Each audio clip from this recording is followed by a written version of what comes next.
Fala, meu povo! Hoje eu quero tratar de um assunto que a gente tocou no vídeo passado, que a gente estava conversando sobre a questão de religiosidade e espiritualidade, e nós percebemos que tinha um tema que nos ajudaria a ampliar um pouquinho mais essa ideia. E esse tema é santidade, ser santo. O que significa isso? Bom, esse é um tema bem amplo, principalmente quando a gente começa a tentar pensar sobre a santidade de Deus, né? E aí o negócio vai longe. Só que nesse momento eu quero ser mais específico na questão da santidade que se exige de nós. Porque, por exemplo, tem vários textos na Bíblia que vão sugerir essa ideia. Um deles é esse aqui, ó, Hebreus 12, no versículo 14. Olha só o que esse texto diz. Esforcem-se para viver em paz com todos e para serem santos. Sem santidade ninguém verá o Senhor. Opa! Então parece que o negócio fica mais complicado, né? A gente tem que ser santo, porque se a gente não for santo, no final não vai dar certo as coisas como deveriam. Bom, então eu quero trazer algumas ideias para ajudar a gente a pensar um pouquinho sobre isso, especificamente nessa questão. Porque eu percebo que esse assunto é simples, mas como sempre, né, as pessoas acabam criando um monte de coisa que, na verdade, quando a gente vai tentar enxergar como que a coisa é, tá tudo complicado. Não porque a coisa é complicada, mas por causa das outras coisas que criaram em volta dela. E a gente conversou um pouquinho sobre religiosidade no vídeo passado, e eu acredito que ali já começou a dar algumas ideias desse problema, né? Da questão da mentalidade religiosa, ela atrapalha muito a gente entender o que realmente as coisas significam. E na questão da santidade, aplica o mesmo princípio. Quero colocar dois pontos que, se a gente entender esses dois pontos, fica clara essa ideia do que seria, que se espera de nós quando diz que a gente tem que ser santo. O primeiro problema que eu vejo é a questão do que o religioso faz. O religioso ele tem a tendência, como nós conversamos lá no outro vídeo, que eu acredito que a ideia ficou já semeada, né? Se ela não ficou muito clara, eu acredito que pelo menos semeada ela ficou. Já dá para pensar alguma coisa sobre isso. O religioso ele tem a tendência de confundir o significado das coisas porque ele fica preso nos símbolos. E ele faz a mesma coisa com santidade. Por exemplo, ele tem a tendência de achar que santidade são coisas que são rituais que eu possa fazer que trazem uma santidade para mim. Por exemplo, ele pode olhar para a Santa Ceia como um processo de santificação. Ele olha para a ceia e ele sente o seguinte: quando eu como aquele pãozinho, eu bebo aquele suco de ou vinho, eu estou me santificando. O mesmo sentimento ele pode ter lá com o ritual do batismo, que o batismo é um símbolo, né, do novo nascimento, e ele pode pensar, poxa, quando eu entro ali naquela água, eu estou me limpando, né? Aquilo ali é um ritual que eu estou fazendo que está me purificando. E o mesmo sentimento ele pode ter, e muitos têm, em relação ao jejum. A pessoa fica sem comer e aí ela fica com aquela ideia, poxa, quando eu deixo de colocar alimento no meu estômago, isso purifica o meu corpo, que vai purificar a minha alma, que vai me tornar santo. Então, assim, só ratificando, eu não estou dizendo que a gente não deva praticar esses rituais, mas o grande problema, como a gente conversou no outro vídeo, é a mentalidade que se tem em cima dessas coisas, porque se acaba dando valor mais para o símbolo do que para o que o símbolo representa. Então, por exemplo, a ceia nos purifica? Sim, mas não nesse sentido aí. Não é o pãozinho e nem é aquele vinho que nos purifica, mas a ideia que está por trás, a ideia, se eu me alimentar de Cristo, opa, aí está indo bem. Agora, se eu fizer um ritual que simboliza que eu estou alimentando de Cristo, isso aí não é nada. Então, é mais ou menos essa lógica. Então, o religioso ele tem a tendência de achar que o ritual em si, ele traz essa santidade, traz essa purificação que no final vai fazer ele virar santo, né? Vai fazer com que ele se torne santo ou que ele fique mais santo, né? Então, uma ideia mais ou menos assim. E esse mesmo princípio, ele se aplica, por exemplo, uma mentalidade que se tinha muito no judaísmo, né? E tem até hoje, lá do Antigo Testamento, que é aquela coisa de tocar coisas impuras, comer coisas impuras, né? E você pode pensar na questão de alimentos, você pode pensar na questão de bebidas, de objetos que você possa tocar. Eu não vou tocar esse objeto porque ele é amaldiçoado, que se eu tocar esse objeto, ele vai tirar a minha santidade, ou ele vai trazer alguma coisa ruim para mim, e quando eu penso em santidade, eu perco a santidade quando eu toco alguma coisa impura. A mesma coisa de locais, né? Tem um lugar que aquele lugar ali não é muito bom, que se eu pisar ali, que se eu entrar naquele lugar, aí eu vou perder a minha santidade, né? Eu vou deixar de ficar puro, deixar de ficar santo. Então, é o mesmo princípio lá dos rituais, né? A mesma mentalidade, só que aplicada a objetos, a coisas externas do seu corpo. Tem vários textos que falam sobre isso, eu só vou citar e vou deixar aqui escrito embaixo, que eu acho bem interessante você ler depois. Dá uma lida depois lá no Colossenses, que é uma carta que o apóstolo Paulo escreveu, o capítulo 2. Aí, para ser mais... o interessante é ler o capítulo todo, né? O interessante é ler a carta toda, mas assim, mais especificamente o capítulo 2, que ele tá tratando dessas coisas. Aí lá no versículo 16 e 17, ele vai dar alguns exemplos disso que eu tô falando, de mentalidades que o pessoal tinha a respeito de algumas coisas e achava que aquilo ali era o que deveria ser feito. Aí mais embaixo ele vai completando e vai explicando que aquilo ali, na verdade, é só sombra das coisas, né, que deveriam ser feitas. E lá embaixo ele completa a ideia, no finalzinho do versículo ele vai completando a ideia. Então, é Colossenses 2, no 16, 17 e 20 ao 23. Então, leia esse trechinho aí que eu creio que já vai ajudar bastante a pensar um pouquinho mais sobre essa ideia. Bom, e o segundo problema que a gente tem é a questão da confusão que se faz, que é você confundir a palavrinha santidade com a palavra perfeição. E é aqui que mora o grande problema, porque muitas pessoas vão achar que é a mesma coisa, que ser santo, por exemplo, esse texto que a gente leu no começo, que Hebreus fala que a gente tem que ser santo, que se a gente não for santo nós não vamos ver Deus. Então, a primeira ideia que fica na nossa cabeça, que já vem automaticamente, é, poxa, eu tenho que ser perfeito. Se eu não for uma pessoa perfeitinha, então não vai dar certo. E aí muitas pessoas desistem, porque na prática você vai ver que isso aí é um negócio bem complicado, né?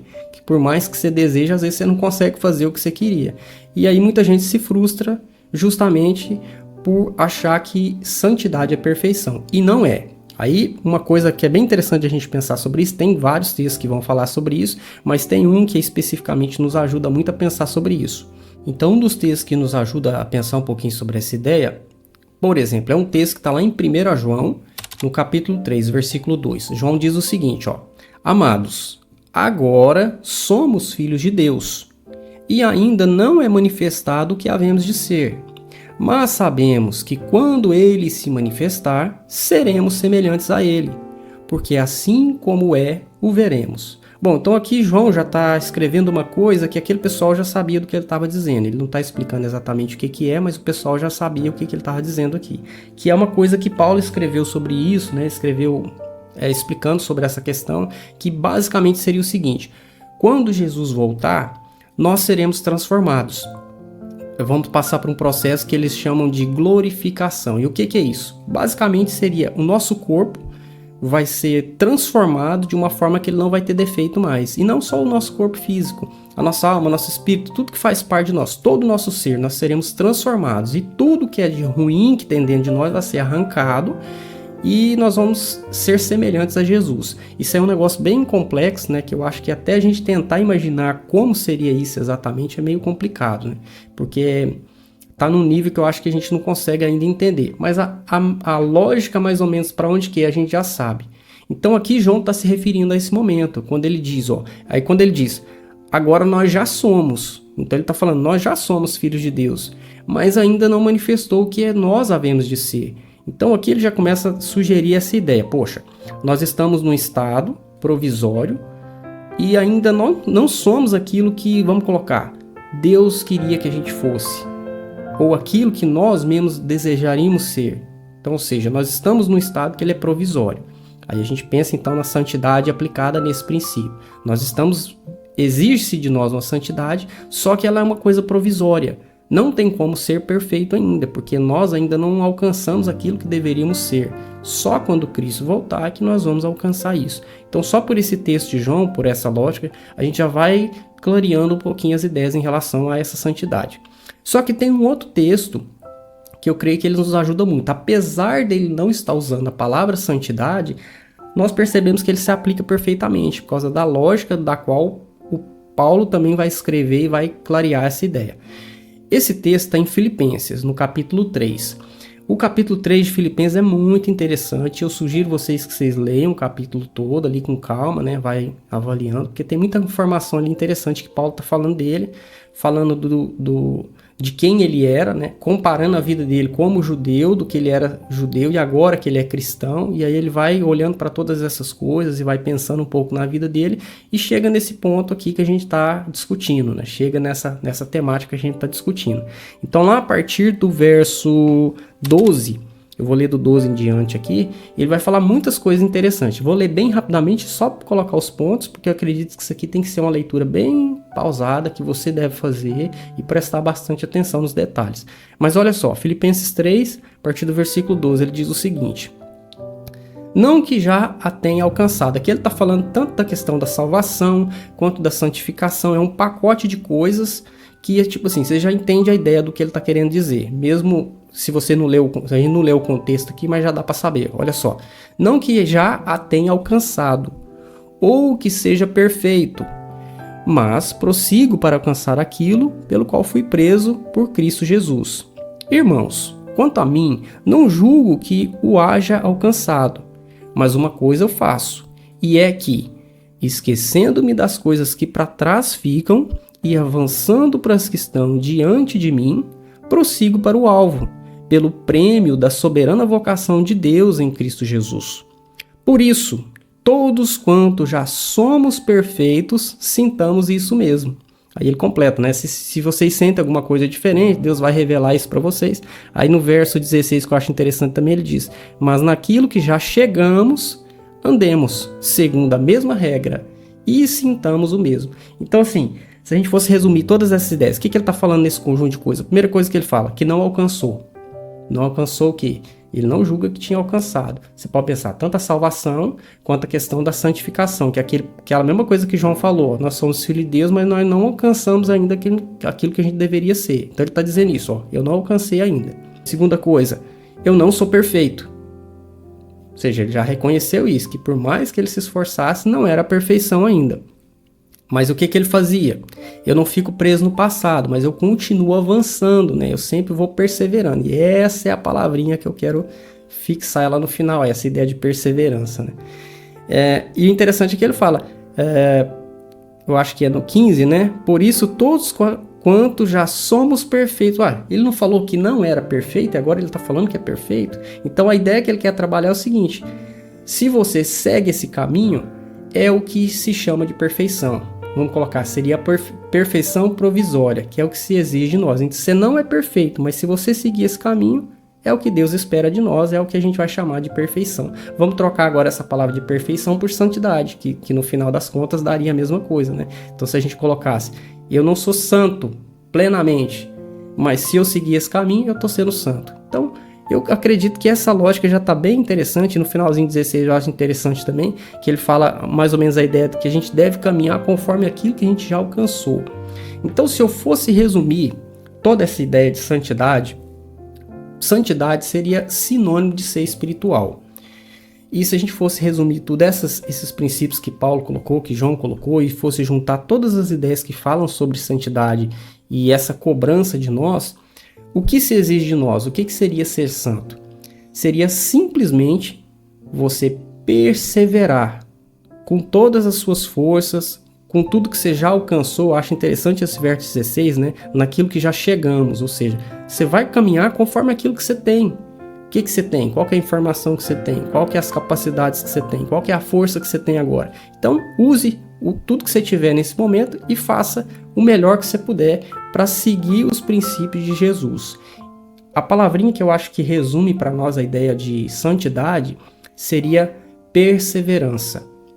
É você não desistir. É aquela ideia, né? Não desiste.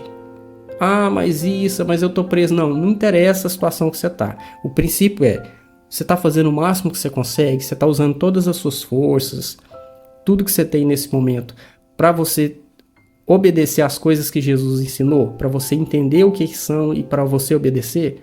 Estou. Se você está fazendo isso, você está sendo santo. Se você não está fazendo isso, aí é onde você tem que parar. Opa, peraí. Então é isso que eu tenho que fazer. Use todas as suas forças, independente da situação que você está. Aí entra muitas outras questões dentro disso, mas de forma bem simplificada seria isso. Basicamente, eu acredito que se a gente entender isso, já ajuda a clarear muitas ideias que você possa ter aí, que às vezes está te perturbando, está te deixando, né, incomodado. Mas tem essa paz. Se você está fazendo dessa forma, continua caminhando aí e continua buscando cada vez mais entender e fazer da melhor forma que você puder. Mas se você está fazendo dessa forma, acredito que a coisa está caminhando da forma que deveria caminhar. Ok? Então, ficamos assim e depois a gente vai tentar conversar um pouquinho mais de outros assuntos. Vocês comentam aí se surgir alguma outra ideia. Às vezes a gente pode conversar de um outro assunto que clareie um pouquinho mais essa ideia, porque tem muita coisa para conversar. Mas acredito que isso aqui já ajuda um pouquinho, né? Então, ficamos assim. Fiquem na paz aí e vão deixando aí os comentários aí conforme vocês queiram conversar sobre outros assuntos.